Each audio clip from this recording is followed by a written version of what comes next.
They told us not to look up, that what we were seeing in the skies was just imagination, swamp gas, weather balloons, optical illusions. But in the dark corridors of the Pentagon, they were documenting everything. This is the Veil Files. And tonight, we begin uncovering the true story behind Project Blue Book, the most extensive UFO investigation ever conducted by the United States government. Let's rewind to the early 1950s. The world was in chaos. World War II had just ended. The Cold War had just begun, and the skies were no longer silent. Across the United States and beyond, reports began to flood in. Bright lights, metallic discs, hovering crafts, sometimes silent, sometimes faster than anything humans had ever created. In 1947, Kenneth Arnold, a private pilot, saw 9 crescent-shaped objects flying at incredible speeds near Mount Rainier. He described their movement as like saucers skipping on water. The term flying saucer was born. Just weeks later, Roswell happened. A rancher found strange debris in a field in New Mexico. The Army first announced they had recovered a flying disc. Then, suddenly, they changed the story. It was just a weather balloon. The public wasn't convinced, and neither were military insiders. By 1952, the reports were too many to ignore. The U.S. Air Force launched Project Blue Book, the third in a series of investigations following Project Sign, 1947, and Project Grudge, 1949. Blue Book's mission: to determine whether UFOs posed a threat to national security and to scientifically analyze UFO-related data.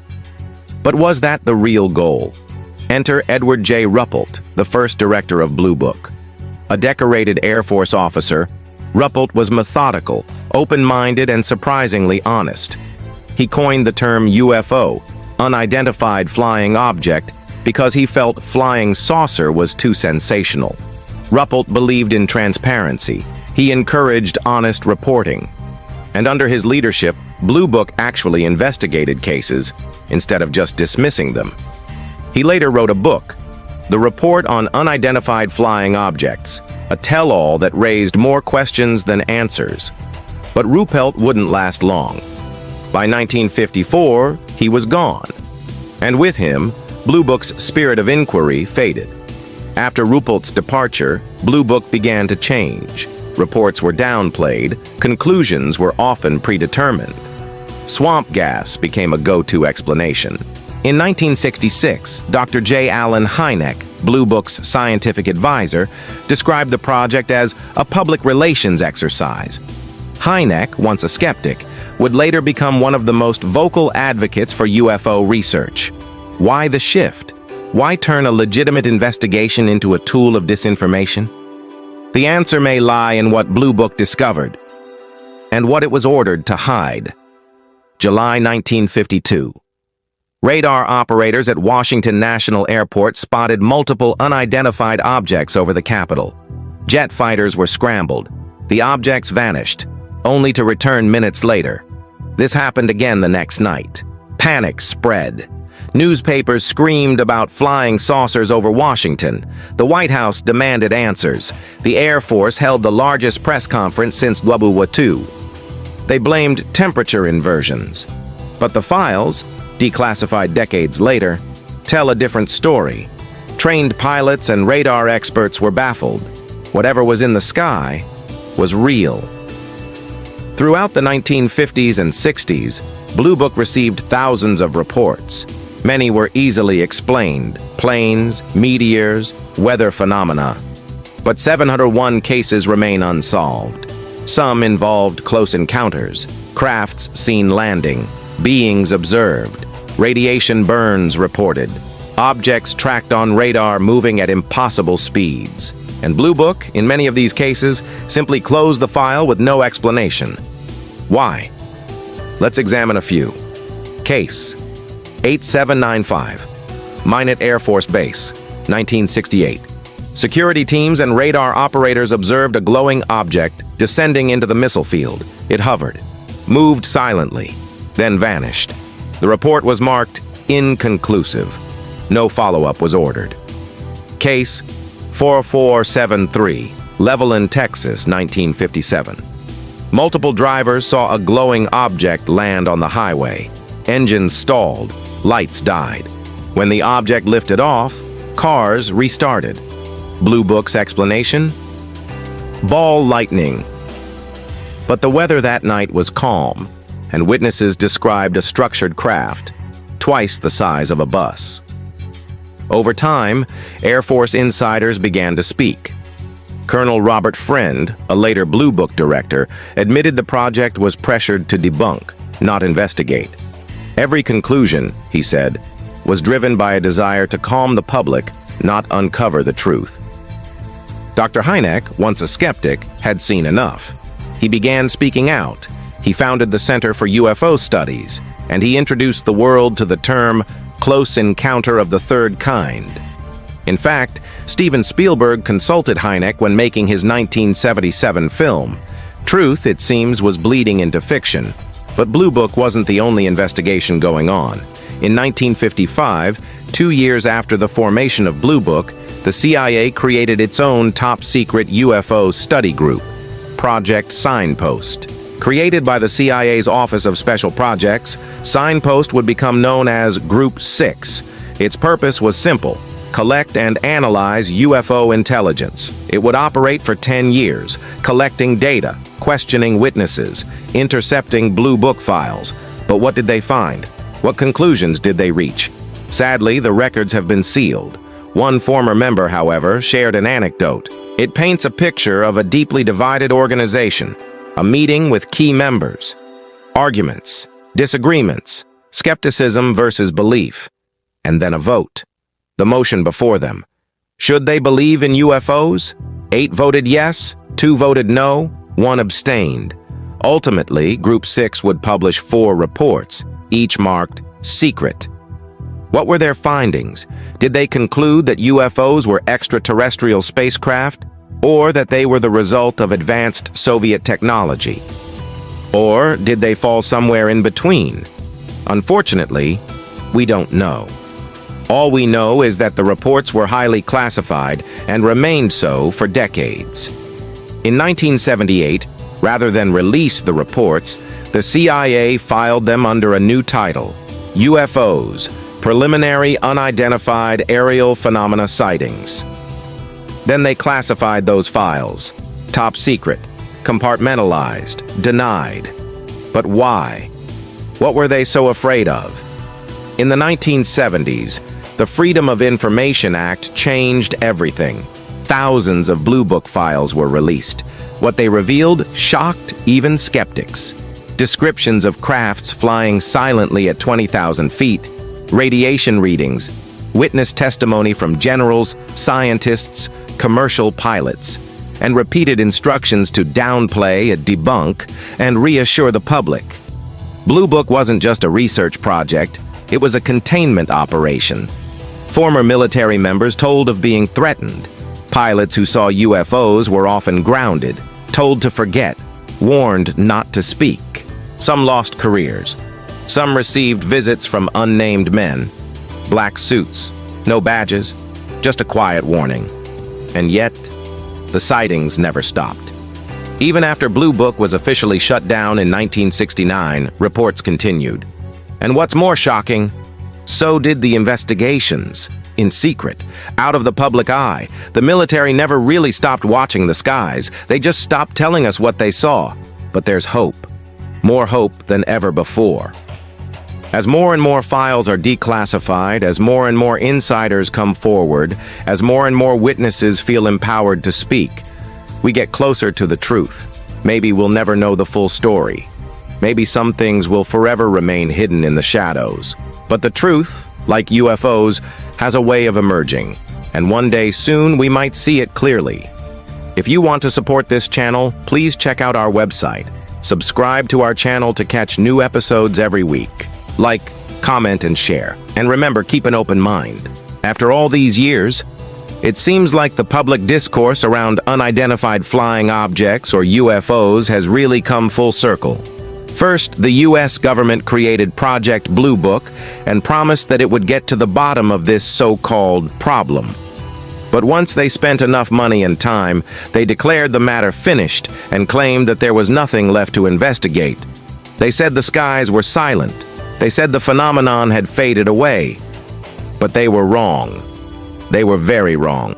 As we continue our series exploring the hidden side of Project Blue Book, we're going to look at how the government intentionally or accidentally left clues behind that suggested there was more to the UFO phenomenon than what they were letting on, and in doing so, inadvertently created a roadmap for future generations of UFO researchers. So let's start where Blue Book left off.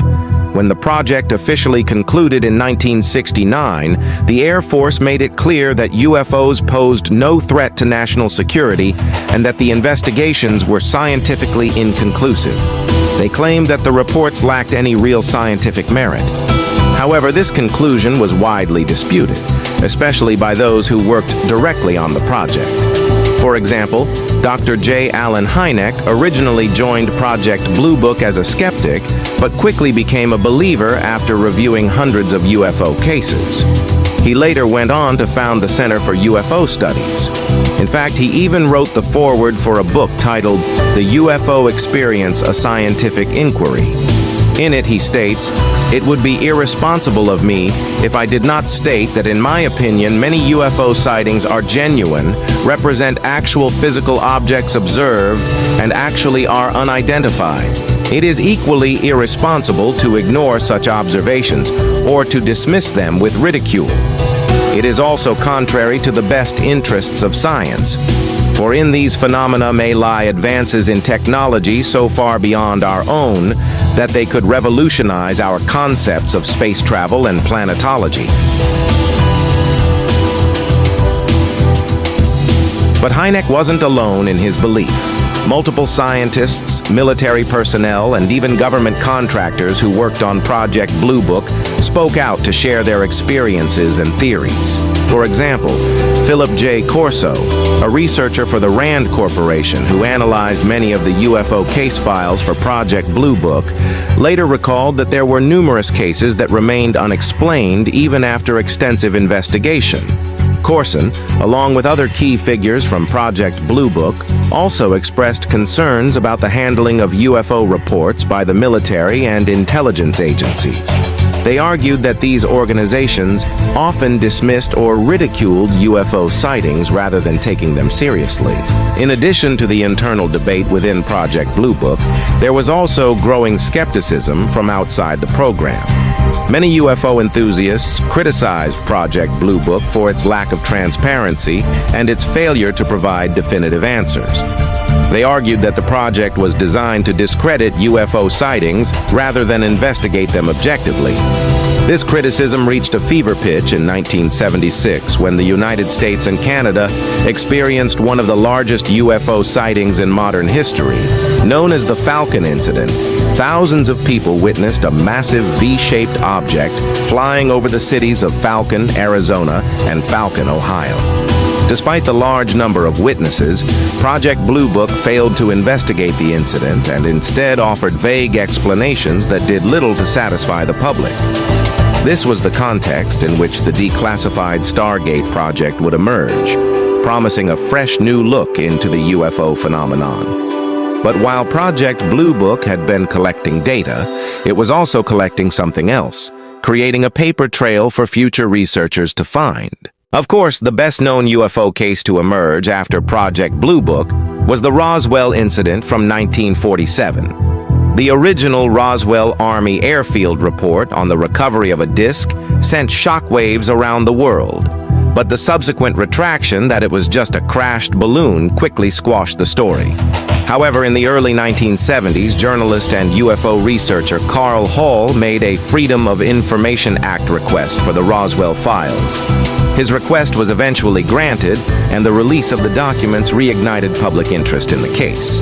Despite the government's efforts to downplay the significance of the crash, the release of the files provided a wealth of information for UFO enthusiasts to examine and analyze. One of the most significant aspects of the declassified documents was the original description of the debris field, which included not only rubber and tin foil, but also pieces of a so-called synthetic fabric. This material was unlike anything the military had ever seen before. In fact, it was decades ahead of its time. The Roswell crash would become one of the most famous UFO cases in history and would inspire countless books, documentaries, and conspiracy theories. While the government continued to maintain that the object was simply a weather balloon, the release of the classified files only fueled speculation about the true nature of the Roswell incident. The government's handling of the case raised more questions than it answered, leaving many to believe that there was more to the story than the official narrative could explain. While the Roswell incident remains one of the most famous examples of a UFO case being covered up, it wasn't the only one. In the years following Project Blue Book, there were numerous instances of UFO sightings being suppressed or explained away by the government. Perhaps the most notable of these cases was the 1966 Leveland incident.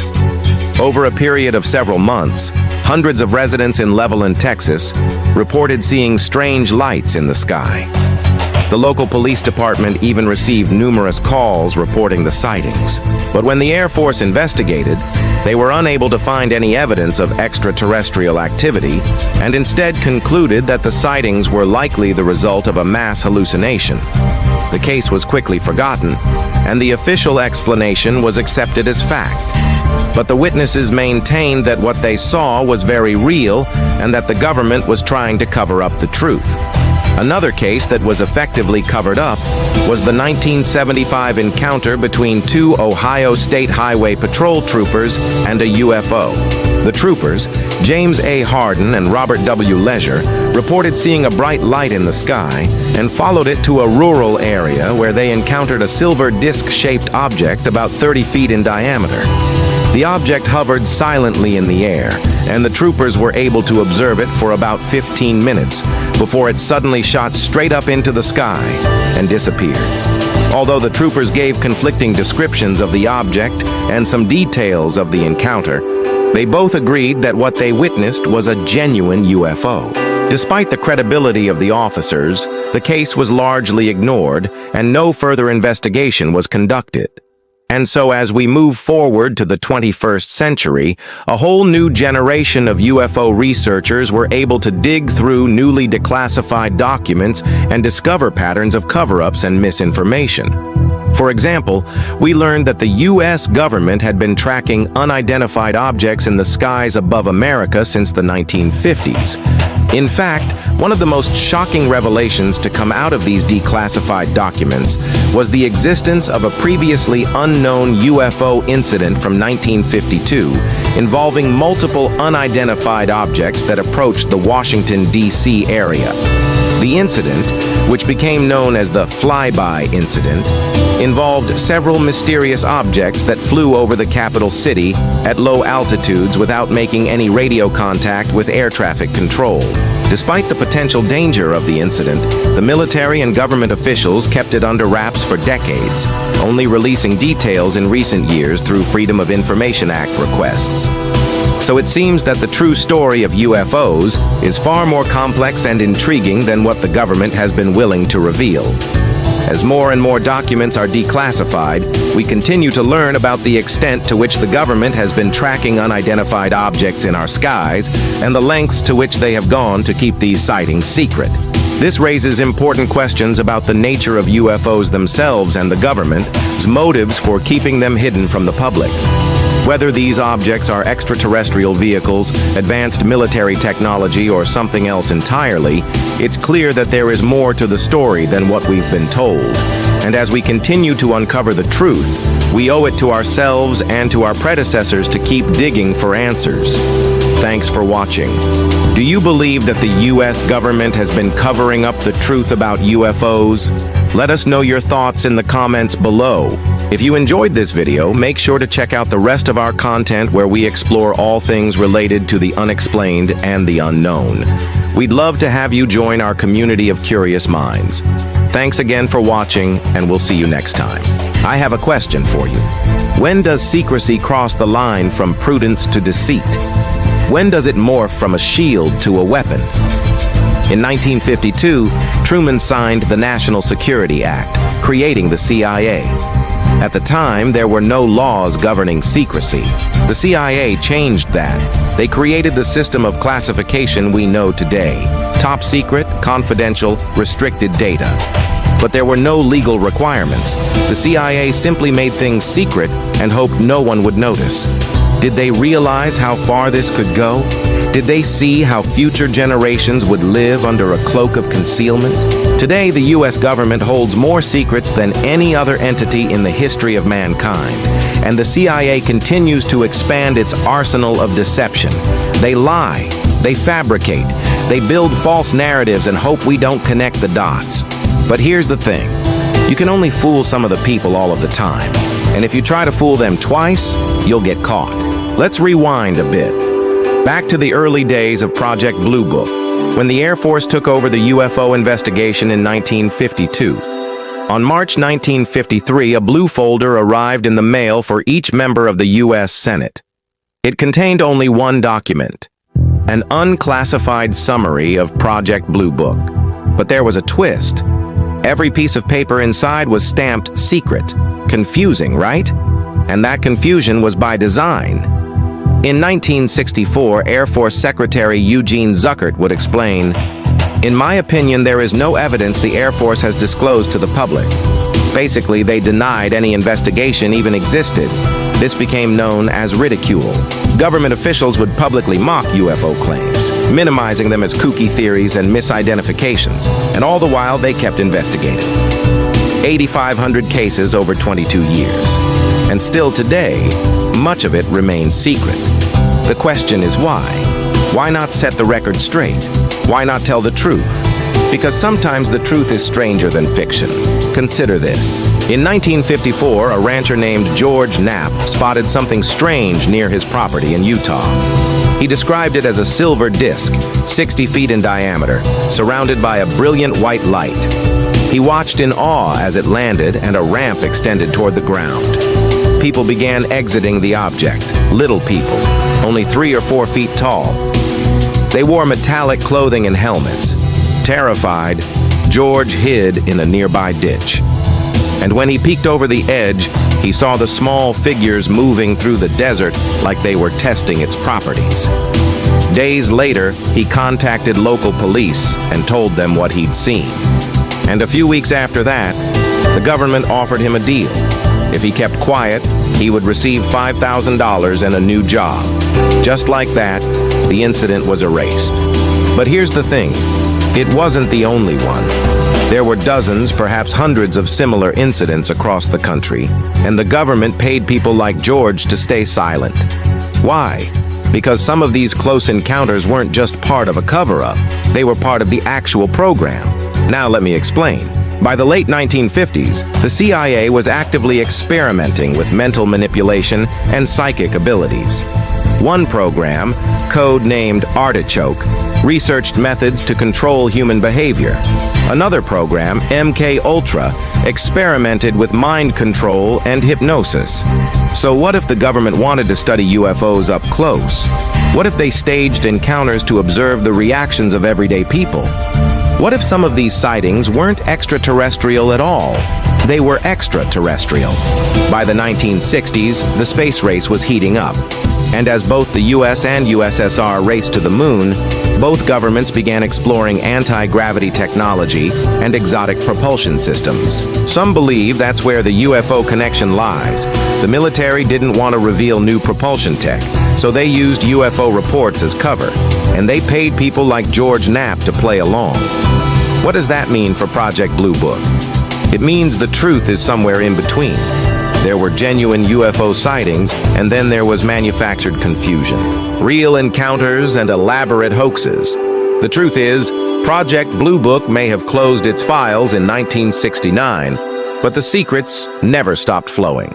If Blue Book was meant to reassure the public and end the UFO hysteria, it failed. Because the phenomena didn't vanish with the program, it evolved, it grew, it went global. Tonight, we dove into what happened next, across decades, across borders, and within the minds of those who dared to ask, what's really going on in our skies? There's a moment in the film Arrival when the main character realizes the alien visitors have been on Earth for longer than anyone knows. She sees a structure beneath the ice, a structure that proves their presence goes back decades. And right then and there, she understands that we've been studied, observed, and contacted before. Contact that we've somehow lost track of. So how does that make us feel? As if we're living through the present moment for the first time. Because there are moments in history that fundamentally shift our understanding of the past. And one of those moments may be happening right now. Because here's what we thought we knew about Project Blue Book. In 1952, the U.S. government created Project Blue Book to investigate UFO sightings. From 1952 to 1969, the Air Force supposedly analyzed thousands of UFO cases. Most were explained as conventional aircraft, weather balloons, satellites, astronomical phenomena, misidentified aircraft, and other mundane things. Around 2% remained unexplained. In 1969, the Air Force said that there was no scientific evidence of extraterrestrial activity and that there was nothing more to see. So it closed Project Blue Book and filed the reports away. The end. Case closed. Except that isn't what happened at all. Because while the official story says the investigation ended in 1969, that's where the official story ends. What happens next is classified. Well, what if I told you that after 1969, the investigations didn't stop? What if I told you that instead they just went underground? That's exactly what happened. In 1978, a man named Philip J. Corso, who worked on Project Blue Book, wrote a report called UFOs, a current assessment.